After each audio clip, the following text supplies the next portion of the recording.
Ang kwentong ito ay hango sa totoong buhay. Mula ito sa isa nating kabayan na itago na lamang natin sa pangalang Rosel. Taong 1993, Sikihor. Nang mga panong ito, maugong ang usapan tungkol sa kulam o sa lason na tapik. Hindi pwedeng magtiwala kahit kanino dahil ang simpleng tapik pwedeng magkarga ng karamdaman na maaari mong ikamatay. Lumiban si Rosel sa pagtatrabaho sa takot na matulad sa kasamaan. Natuklasan na kinulam matapos ang mahabang panahon, pag-inda ng hindi matukoy na sakit. Nasawi bago magpasuri sa manggagamot. Sa puntong ito, kasalukuyang nasa bayan para bumili ng mga kakailanganin sa araw-araw, si Nanay Lydia lamang ang lumabas ng sasakyan. Si Rosel ay nanatili sa loob. Tanaw sa bintana ang siksikan ng mga tao. Napapabuntong hininga sa tuwing may nakikitang nagkakamayan o tumatapik kahit halata namang magkakilala. Okupado ang isipan ng binata tungkol sa kulam na tapik. Hindi naglaon. Napasigaw ng bigla ang may humawak sa balikat. Kabadong kabado. Pinagpawisan. Nakainga ng makilala. Ito si Anton na kaibigan niya. Masyado ka namang natataranta. Ilang araw ka nang lumiban sa trabaho ah. Natatakot ka pa rin ba? Wika ni Anton. Nagmamadali itong sumakay. Malamang. Sino bang makakapagsabi ko may sumpa o wala yung tumapik sa'yo? Ulitin mo pa yung ginawa mo ha. Malilintikan ka sa akin. Ay sus, matatakotin ka lang talaga. Huwag mo kasi masyadong isipin. O sige, muna na ako ha. May dadalawin pa ako dun sa kabila eh. Sinundan ng tingin. Pagdating sa unahan may nakasalubong nakakilala. Kinilabutan si Rosel nang makitang tinapik ang kaibigan. Makikita naman sa kilos na malapit sila sa isa't isa, pero iba ang kutob ng binata. Makaraan ang ilang sandali. Bumaba si Rosel ng sasakyan upang ikarga ang pinamili ng ina. Habang isa-isang ipinapasok sa sasakyan, panay tingin sa paligid. Agad didistansya kapag may magtatangka sa paglapit. Hindi nagustuhan ng ina ang kilos dahil lahat na lang ay binibigyan ng kahulugan. Pinagsabihan pero ang dahilan ng binata, mainam ang maging alerto kaysa sa magsisi. Naging ganon si Rosel sa loob ng ilang buwan. Saka lang kumakalma nang hindi na marinig ang usap-usapan sa kulam. Hinikayat ng ina na bumalik sa trabaho. Nang makabalik, biniro si Anton sa pamamagitan ng pagtapik sa balikat. Gulatang binata, ginawaran ng suntok ang kaibigan. Nakailag naman. Akala ko hindi ka na babalik eh. Kumusta ka bala? Ilang buwan ka ring nawala. Siguro mabuti pang puntaan mo sa bus dahil galit na yun. Kunot noong tumitig si Rosel. Kumpara noon pumayat ang kaibigan. Pagod ang mga mata. Mahina ang kilos. Aniya may sakit sa baga kaya nagkaganon. Tumango ang binata pero sa isipan iba ang dahilan. Pag-akyat ng opisina ng amo, masamang balita ang sumalubong. Tinanggal sa ilang buwan na pagliban. Kahit anong gawin hindi na mapakiusapan. Bago pinalabas. Nag-abot ng kaunting pera sabay tapik. Pagbaba. Sumalubong ang malapit na kasamaan. Nalulungkot sa pag-alis ng binata. Nagkayayaan pang mag-inuman bilang paalam kay Rosel. Sa kalagitnaan ng tagay hindi maiwasang maging malikot ang mga kamay. Hampas dito, hampas doon. Tapik dito, tapik doon. Lalo na sa tuwing may kwento na may kasamang aksyon. Nawala sa isip ni Rosel ang bagay na ito dahil sa kalasingan. Pagkatapos ng kasiyahan, kanya-kanya sa pag-uwi ang magkakaibigan. Kinabukasan nakaramdam ng kakaiba ang binata. Normal ang sakit sa ulo at bigat ng katawan matapos may masmasan sa pagkalasing. Subalit may iba pang napansin si Rosel. Kumakalamang sikmura na kahit anong kain ay hindi maibsan. Walang kabusugan. Ilang bandehado ang nakain pero kumakalam pa rin. Linggo ang lumipas. Nagbago ang pisikal na anyo. Pumayat. Palaging pagod. Magagalitin kahit sa maliit na bagay. Nagreklamo na rin ang ina. Hindi na masabihan ng maayos ang binata. Nauuna ang galit at palaging sumisigaw. Humantong sa punto na nawalan ng respeto. Basta na lang nagbubuhat ng kamay. Oras-oras nagugutom. Kung mauwaw ay sobrang dami ng galon ng tubig ang iniinom. Napapadalas pa ang paghahanap ng hilaw na karne. Rosel, ano bang nangyayari sa'yo? Inaaswang ka ba? Ang karne na lulutuin ko sana, nginangat-ngat mo kahit hilaw. Ay Diyos ko, ano ba nangyayari? Naubos ni Rosel ang karne na sana ay isasawg sa pansit. Nagpatuloy ang kondisyon ng binata hanggang sa araw na kumalma ang kalagayan. Biglang bumalik sa normal na para bang kakagising lang mula sa matinding bangungot. Nagtataka kung bakit pumayat. Naibahagi ng ina ang nangyari. Hindi makapaniwala na ganon ang kilos sa nakalipas na linggo. Naku, kung alam mo lang, kamuntikan pa kitang dalhin sa simbahan para ipasuri. Parang sinapian ka ng ibang kaluluwa. Nakita mo ba yung mga pasana ito? Ikaw ang gumawa niya. Pinagbuhatan mo ko ng kamay. Tulalang napatitig si Rosel sa ina. Sa braso, sa muka, sa leeg ay puno ng pasa. May bakas pa ng suntok at sakal. Maging siya ay sinumpa ang sarili sa ginawa. Pinalampas ng ina dahil naniniwala ito na may pinagdadaanan ang anak. Nang makapag-isip-isip ang binata, hindi matahimik nang maalala ang tungkol sa tapik. Nay, paano kaya kung nahawaan ako ng sumpa? Kasi imposible naman na magkaganon ako ng basta-basta. Walang anak na nasa wastong pag-iisip, nasasaktan ng magulang niya. Sinabi mo pa kumakain ako ng hilaw na karne. Matinding gutom at uhaw. Paano kung nasumpa nga ako? Paano mo nasabing nahawaan ka ng sumpa? May sumpa ba na nagugutom tapos kakain ng hilaw na karne? Malay po natin, baka yun yung gusto ng mangkukulam o kung anumang uri siya ng nilalang o tao. Hindi ba depende yun sa kung anong nais ng mangkukulam? Aba malay ko, ano bang alam ko sa ganyan? Huwag na nga natin pag-usapan dahil kinikilabutan ako. Mabuti pang magpunta ka ng simbahan, magdasal at magtirik ng kandila. Magpasalamat sa Ama dahil nilubayan ka ng kaluluwang sumapi sa iyo. Napabuntong hininga si Rosel.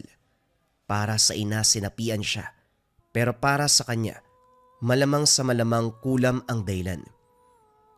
Imbis sa simbahan, pinuntahan ng tahanan ni Anton, subalit naabutan nito sa kalunos-lunos na kalagayan.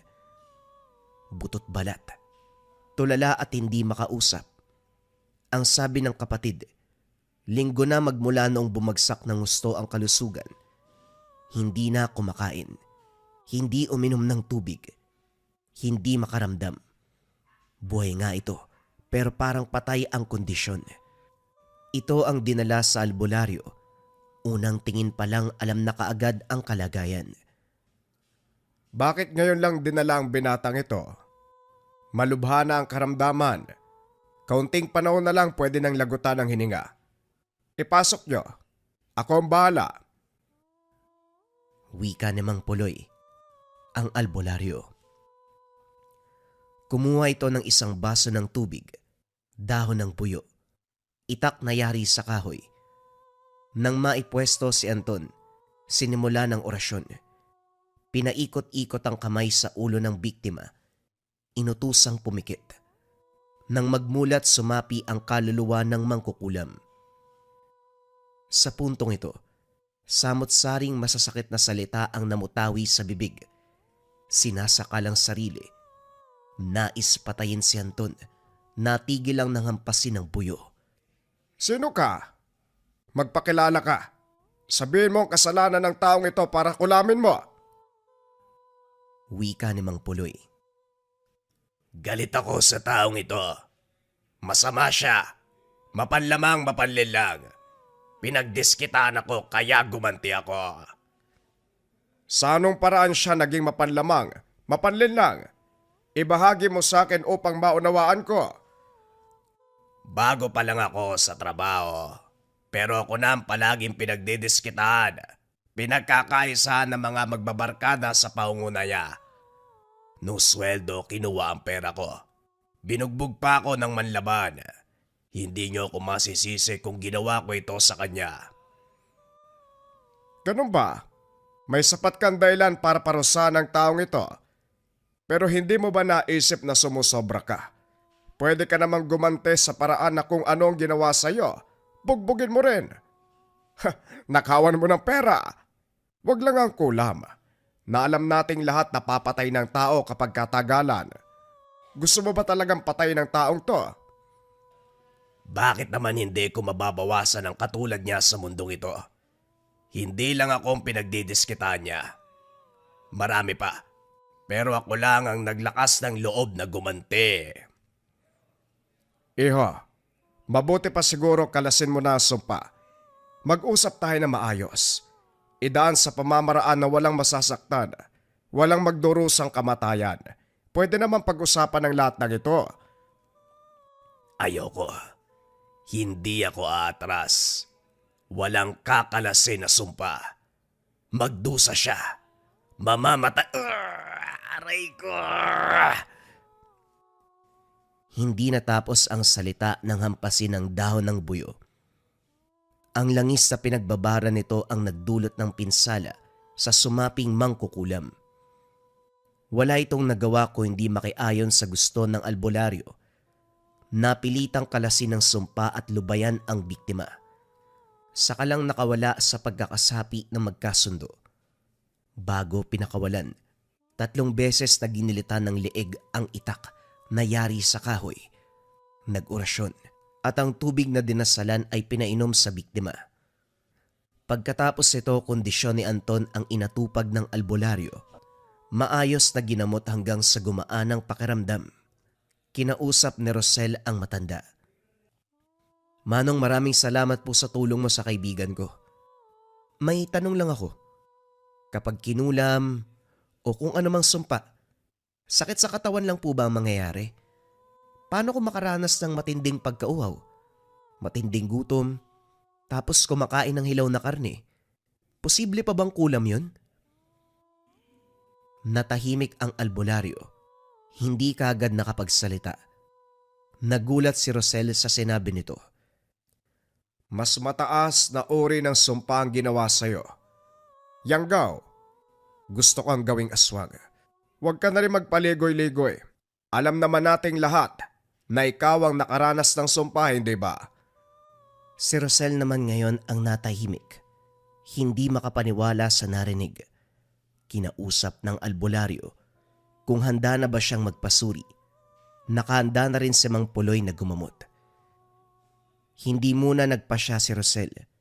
Pilit pang pinoproseso ang natuklasan. Matapos ihatid ang kaibigan, umuwi siya at kinausap ang ina. Kahit si Nanay Lydia nagulat sa nabalitaan, hindi maisip na kinulam ang anak. Layon pang lahian ng pagkaaswang. Matapos ang mahaba-habang pag-uusap, nakapagpasya na ipagamot si Rosel.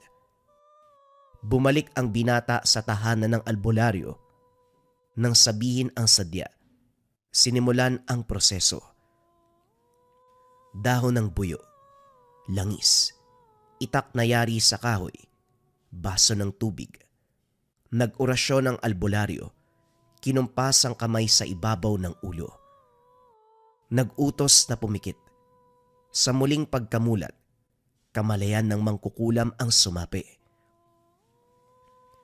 Ito na naman. Ano bang problema ninyo? At palagi akong albularyo, ikaw na naman. At ikaw na naman uli. Ang dami mo palang inagrabyado. Ipaliwanag mo sa akin kung anong ginawa ng binatang ito para kulamin mo. Si Rosel, ayoko sa binatang ito. Ayoko sa presensya niya dahil nakakainis siya. Yun lang. Napakababaw mo.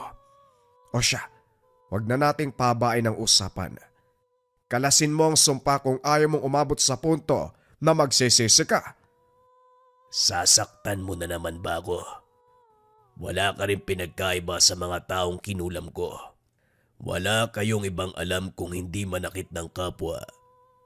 Kapag nakitang mahina, gagawan ka agad ng masama. Naisahan mo ko nung una, hindi ako makakapayag na mapasuko mo ngayon. Nilalayo mo ang usapan. Kakalasin mo ba o tatapusin kita?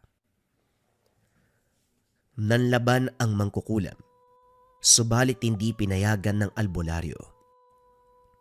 Hinigpitan ng orasyon, ilang ulit ang paggampas ng buyo. Sinabuyan ng langis. Diniinan ang itak na gawa sa kahoy. Umalingaw-ngaw ang daing. Hindi naglaon ay kusa itong sumuko. Tatanggalin ko na. Masakit na. Itigil mo. Kinukumpas ang sariling kamay mula ulo hanggang paa. May sinasambit na kataga ang sumapi hanggang bigla itong nawalan ng malay. Sinundan ng dasal ni Mang Puloy. Nagising ang biktima. Pinabalik ang kamalayan ng mangkukulam para sa paglilinaw. Nangako ito na hindi nagagambalain si Rosel kailanman. Nang magkasundo, pinaalis ng albularyo ang pagkasapi. Bumalik sa ulirat si Rosel. Pagod na pagod ang katawan. Bumagsak sa tabi.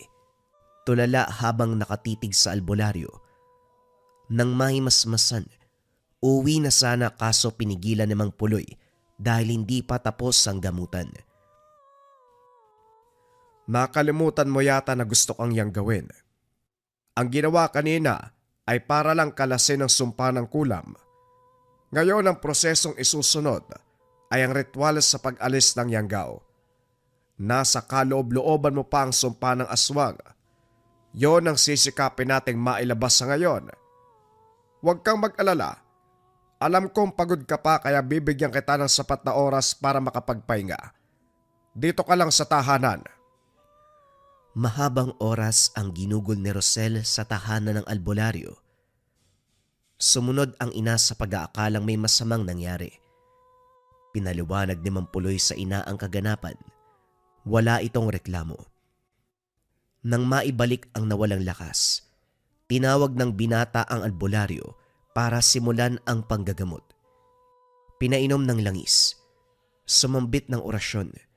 Sa bawat ampas ng dahon ng buyo, may gumagalaw sa kaloob-looban. Sa muling hagupit, may kusang umakyat sa lalamunan. Hindi naglaon iniluwa ang maliit na bato, kasing liit ng munggo. Nag-orasyon muli si Mang Puloy. Inihipan ng dasal ang baso ng tubig at saka pinainom. Nagmamadali sa paglabas para ilibing ang bato. Dito nakaramdam ng ginhawa si Rosel. Gumaan ang katawan. Maayos ang galaw. Kumpara dati na kinakapos ng hininga. Biglaan pa ako mapagod. Manong, ligtas sa po ba talaga ako? Baka mamaya bumalik yung karamdaman ko, ha? Ligtas ka na, iho. Wala ka nang dapat ipag-alala. Sino po ba yung mangkukulam? Kilala niyo po ba? Gusto ko sana siya makausap para malaman kung ano yung nagawa kong mali.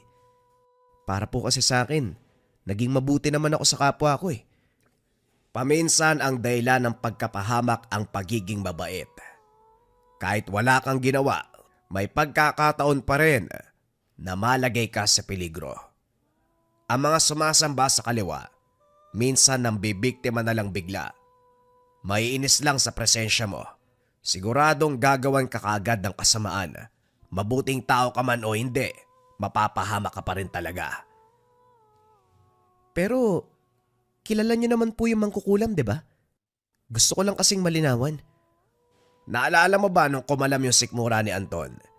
Narinig mo yung boses, hindi ba? Hindi ka ba pamilyar doon?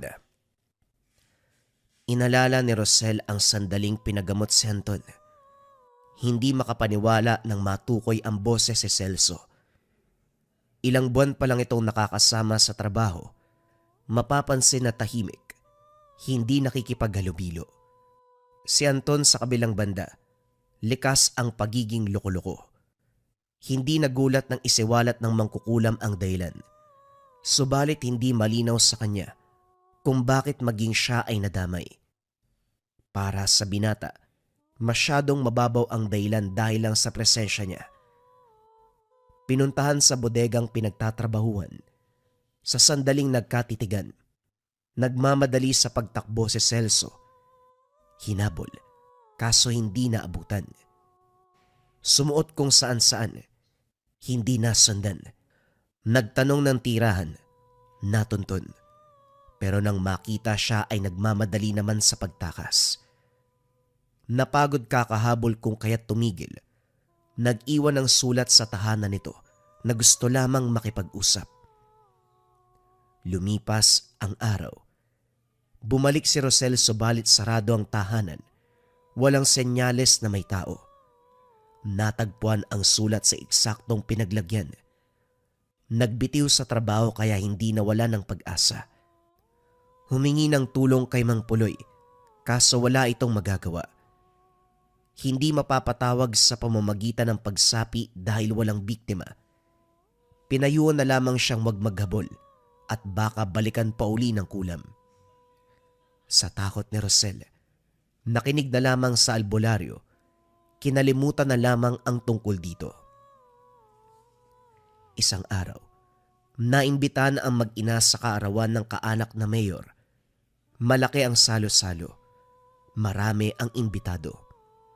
Nagkatuwaan, nagkasiyahan, inuman at kwentuhan. Sa dami ng tao hindi maiwasan ang siksikan. Sa tuwing babati sa isa't isa, naroon ang kamayan, tapikan, yakapan. Bumalik ang takot ni Rosel sa tapik, subalit minabuting kumalma. Nakisabay sa agos ng kaganapan, nakihalubilo sa mga tao kahit hindi kilala. Maayos ang lahat. Lumipas ang oras na walang problema. Pag-uwi ng tahanan, reklamo kagad ni Nanay Lydia ang bumungad. Hindi masyadong pinansin ni Rosel dahil natural mapagod mula sa lakad. Kinabukasan, iba ang kilos ni Nanay Lydia. Kalabis ang pagod. Kaunti ang kain. Lumiban sa pagpasok sa munisipyo, hindi na kaya pang bumangon. Hindi rin ito naasikaso ni Rosel dahil natanggap sa buong trabaho. Pag-uwi kinagabihan, naabutan itong nanghihina. Nagrereklamo pa na may naririnig na boses. Tinatakot siya ng mga bulong. Oras na kaya hindi magawang lumabas para magtungo sa albularyo. Sa pagmamasid sa ina, balisang balisa. Malikot sa higaan, bumangon panay silip sa bintana, bigla pang sisigaw. Hindi naglaon lumala ang kalagayan, sinasakta ng sarili. Ganon ang sitwasyon sa loob ng ilang oras. Natigil ng biglang mawalan ng malay. Kinabukasan, sinugod sa tahanan ng albularyo. Pagkatapos ng pagsusuri, inamin ni Mang Puloy na kulam ang dinaramdam ng ina. Kagad isinagawa ang proseso. Nagulat dahil sa ikatlong pagkakataon, narinig ang boses ng mangkukulam.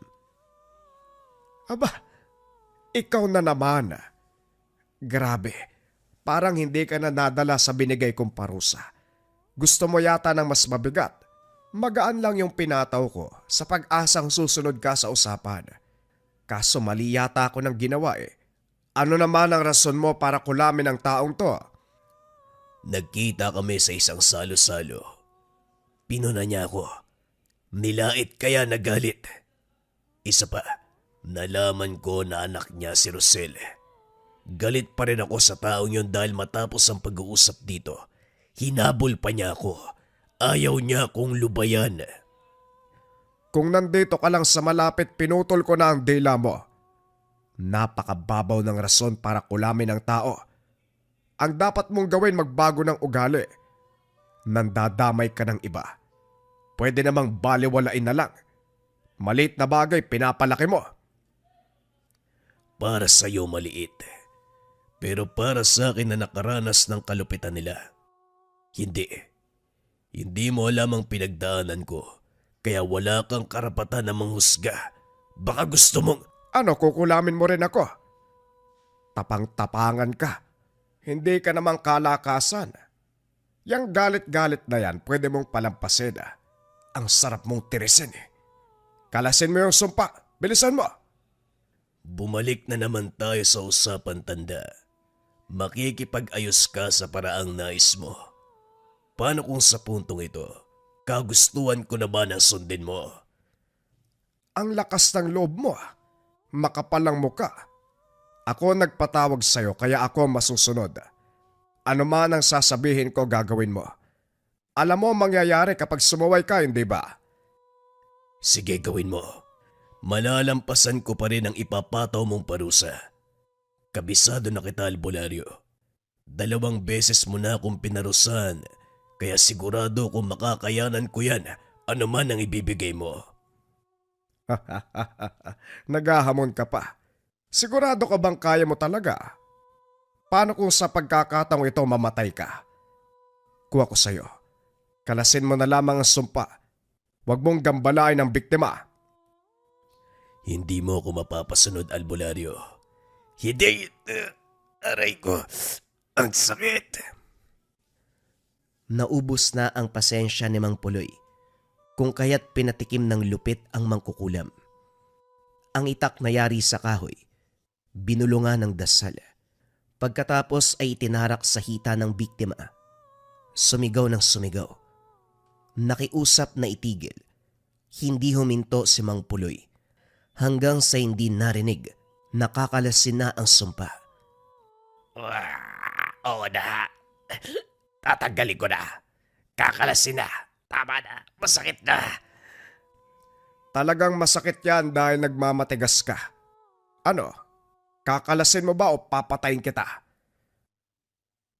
Sa puntong ito, hindi mapigilan ang galit ni Mang Puloy.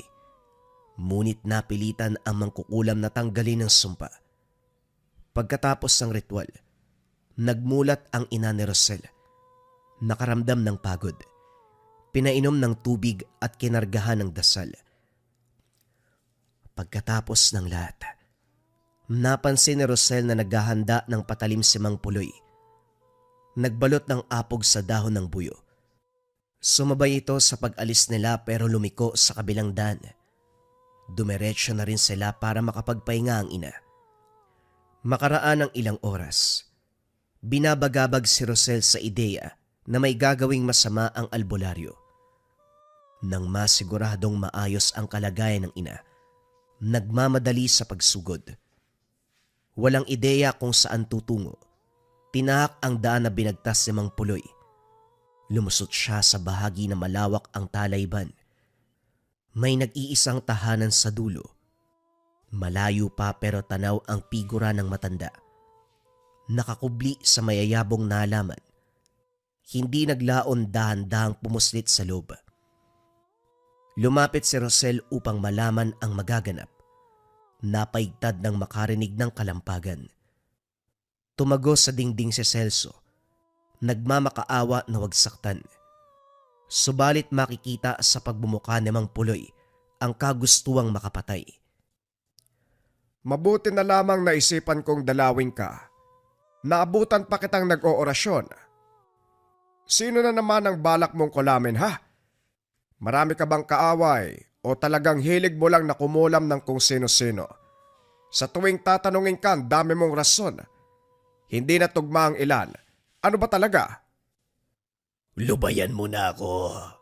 Ano bang kasalanan ko? Hindi naman kita binibiktima. Loko, Huwag mo ko sigawan. Hindi mo nga ako biniktima pero ako ang albularyo. Sa akin lumalapit ang mga tao. Nakakaawa ang mga yon. Kinula mo sa hindi makatarungan na dahilan. Wala ring silbi kung bubuhayin ka pa dahil uulit ka lang. May iiwan ka bang huling salita? May kaanak ka ba na gusto mong magpaalam? Manong, patawarin mo ko. Pangako hindi na ako ulit. Hindi na talaga. Wag mo lang ako patayin pakiusap.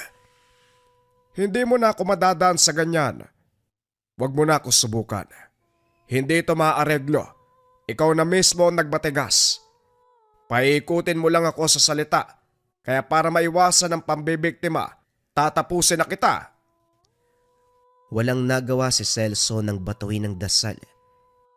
Hindi nakapalag ang pangontra ng orasyon.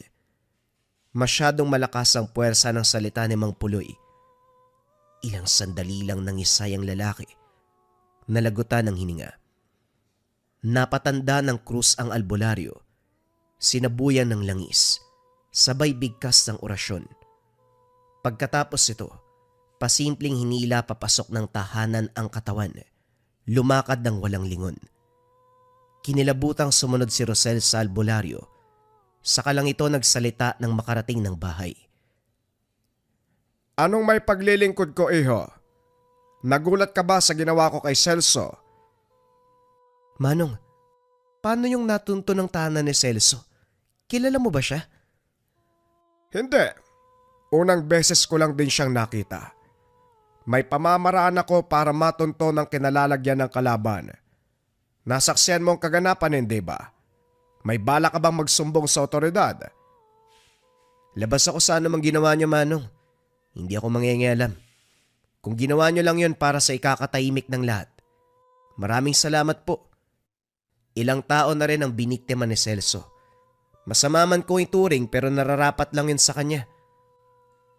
Tumango si Mang Polio. Umuwi na rin si Rosel. Gayunpaman, hindi makapaniwala ang binata sa kinalabasan ng lahat. Ang simpleng takot, nauwi sa malatrahedyang kaganapan.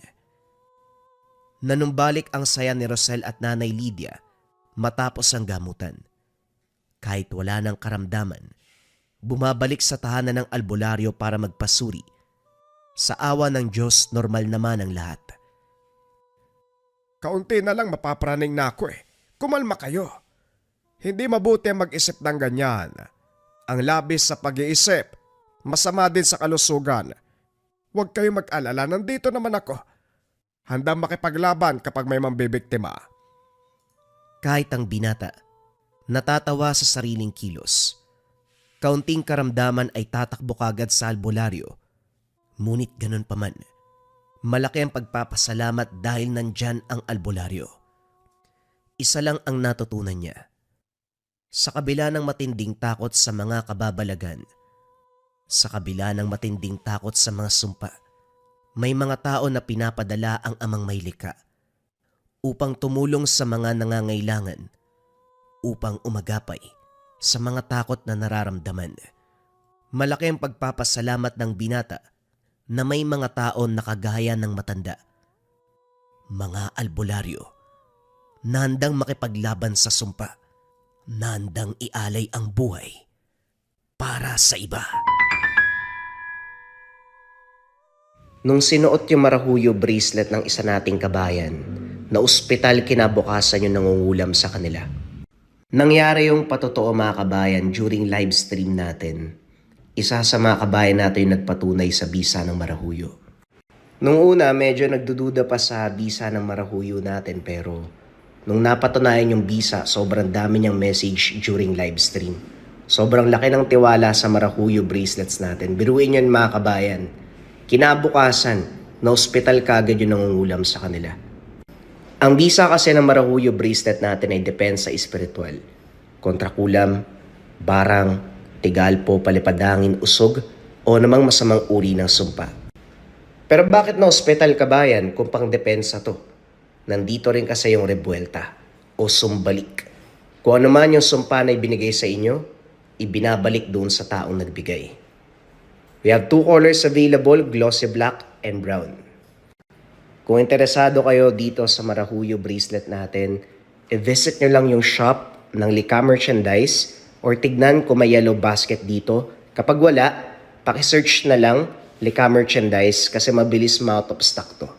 Yan lamang mga kabayan, mag-ingat sa mga scammers. At sa mga scammers. At sa mga scammers. At sa mga scammers. At sa mga